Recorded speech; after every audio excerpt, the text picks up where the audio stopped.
Kwekwe. My name is John Turner. I'm a Temiagam Anishinaabe citizen, a member of the Temagami First Nation, and a resident of Bear Island.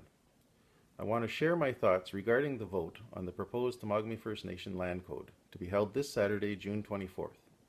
No official opposing perspectives have been included as a part of this process, so I think it's important to present here a reasoned case to not support this initiative.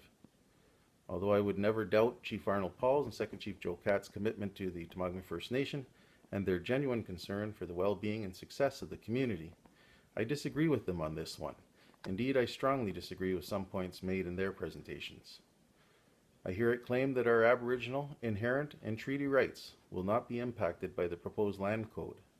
This claim is clearly false, even if this claim was intended to apply solely to TFN members and not to all Temiagam Anishinaabe. We argued in Canada's courts that we were the people who determined who we are, not Canada or their Indian agents.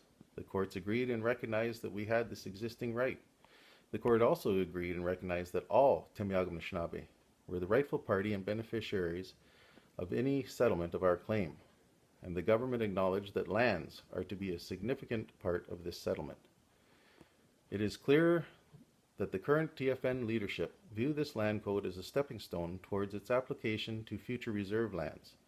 Second Chief Joe Catt said as much in our forum here, and the same sentiment is expressed in the TFN Land Code summary distributed in the voting packages sent out to some band members. Make no mistake, perhaps half of our people, those duly recognized as beneficiaries with an interest in our treaty settlement, have no say or vote in this process, and would be relegated to second-class treaty people if this land code were adopted as it is. This is most certainly due to the reality that it's a 20-year-old framework that was developed specifically with only Indian Act First Nations in mind. There are no parties to the First Nations Land Management Act or agreement that include any nation that is remotely in our unique position. In terms of our recognition as a self-determining nation that consists of constitutionally recognized Aboriginal peoples, including status Indians, non-status Indians, and Métis, all as one, as it should be. I am troubled by leadership's use of the word we during this process, in reference to addressing lands that are to be a part of our treaty settlement. Clearly the context of the we refers only to those of us who have a Canadian Indian status with the TFN. We must ensure that we never take any measures that would willingly entrench to any degree inequality as an acceptable aspect of our nation and its citizens. No, we ought to be doing the exact opposite here. Our unique strength has always come from our being united in the face of colonial powers that sought to weaken us by dividing us.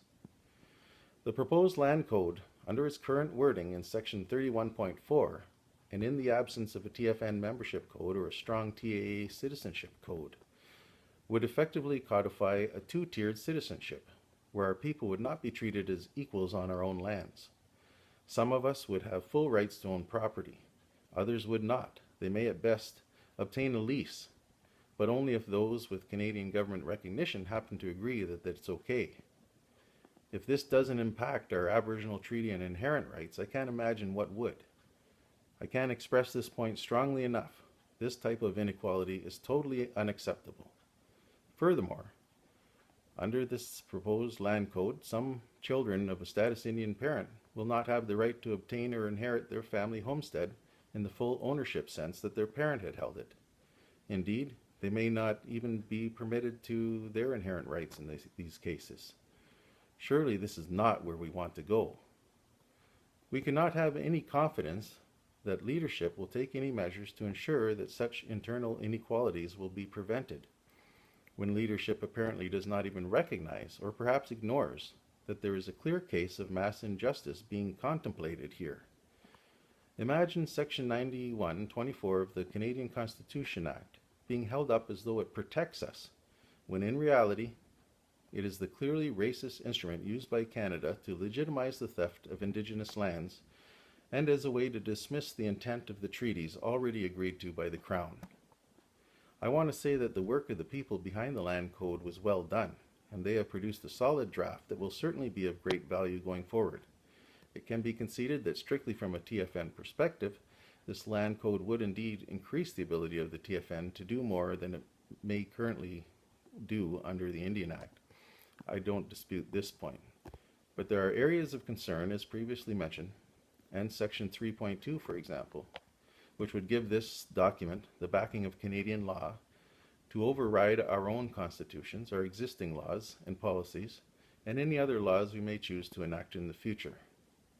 Due to such serious concerns, I cannot support the Land Code as it presently stands, because I believe we must first address and settle these other relevant and critical issues, no question.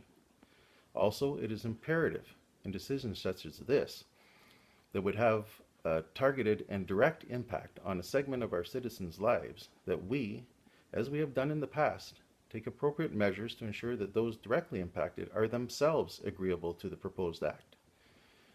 It would be unconscionable that a land code, despite its opportunities and positive points, includes under Section 11.1 the power of enforcement of law, such as necessary inspections, searches, seizures, the establishment of punishable offenses, fines, provisions for restitution, and even imprisonment, all as a means to help ensure compliance to the code is achieved, and that such measures are only applicable to a particular segment of our people, i.e. those who are residents of Bear Island, that they may have a law imposed upon them driven by the weight of the numbers of those members who are not affected by the law, when it may be the case that those members on reserve actually overwhelmingly reject the law. That would be utterly wrong, plain and simple. We can not know the answer to this critical question because the current process does not poll Bear Island residents separately. It would be unjust to not determine the will of the residents of Bear Island on any such narrowly targeted initiatives that focus almost entirely only upon them. I would ask that all Temagami First Nation members give fair consideration to this appeal and consider not supporting the TFN Land Code. With small but necessary changes, we can do better for all of our people and create an environment that nurtures and strengthens our bonds as a nation, rather than one that would inevitably weaken us by leading us towards inequality, injustice, unnecessary conflict, and disunity. If you may have already voted in favor of the proposed land code and may wish to reconsider your vote, or if you are a Temagami Anishinaabe who has no part in this process, please consider taking the time to go on the record and send a message or email to the TFN Lands Office to express your concerns about the proposed land code and request that your vote be withdrawn. Please feel free to share this post. It can also be found on my personal Facebook page. Chimigwech for your time and consideration.